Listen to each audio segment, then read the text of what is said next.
Bismillahirrahmanirrahim. Assalamualaikum warahmatullahi wabarakatuh.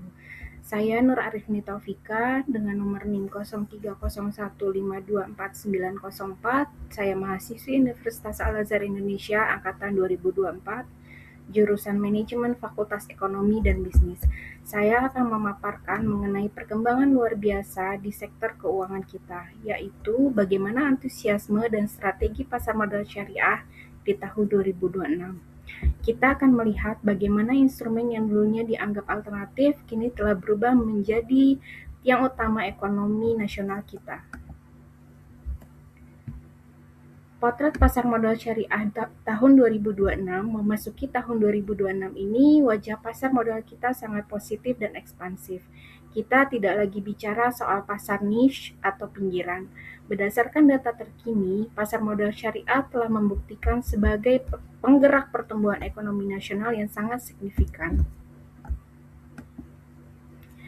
Salah satu pencapaian terbesarnya adalah jumlah investor yang melampaui angka 20 juta di awal tahun ini. Menariknya,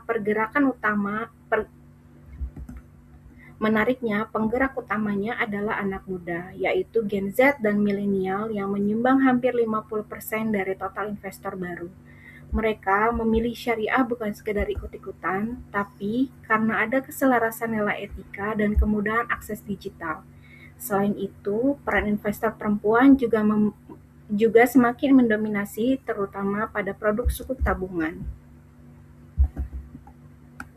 Lalu apa saja yang membuat masyarakat tertarik? Ada tiga produk favorit di tahun 2026 ini.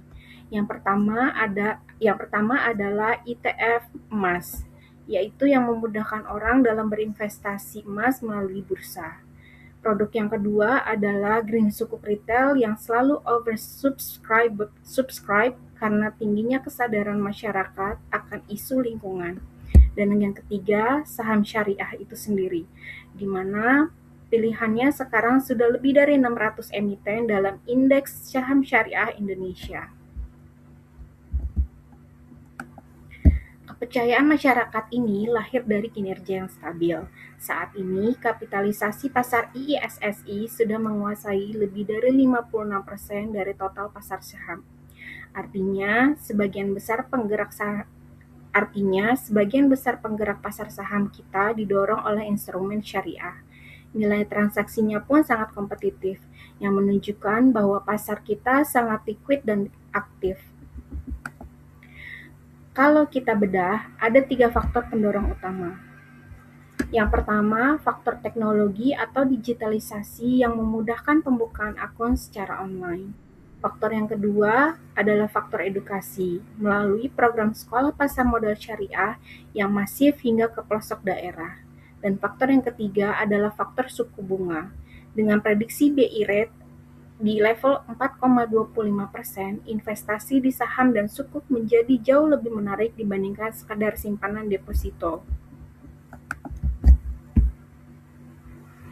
Namun, kita tidak boleh cepat puas. Kita perlu strategi yang melampaui sekedar angka keuntungan. Kita harus fokus pada aksesibilitas dan pengalaman pengguna. Contohnya adalah kita perlu memperkuat inovasi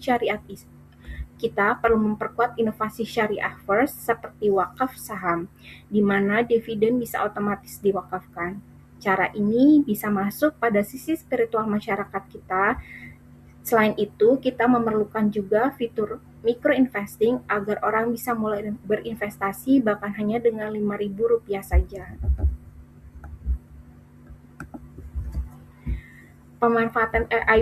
Pemanfaatan AI atau kecerdasan buatan juga krusial untuk menciptakan pengalaman yang lebih intim melalui robo-advisor syariah. Di sisi edukasi, kita membutuhkan pendekatan gaya hidup, memposisikan investasi syariah sebagai bagian dari gaya hidup muslim modern. Jangan dilupakan soal transparansi.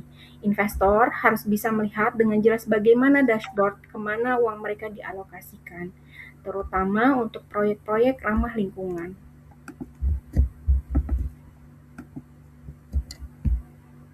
Singkatnya, kolaborasi adalah kunci. Di sisi teknologi, kita perlu integrasi ke dalam super apps. Dari sisi pemerintah, insentif pajak bagi investor retail akan sangat membantu. Dan dari sisi komunitas, investor membutuhkan Dewan Pengawas Syariah untuk berperan aktif sebagai literasi di tengah masyarakat. Sebagai penutup, tujuan kita bukan sekedar mencari keuntungan, tetapi membangun ekonomi yang beretika dan berkelanjutan. Mari kita jaga momentum positif ini bersama-sama. Terima kasih. Wassalamualaikum warahmatullahi wabarakatuh.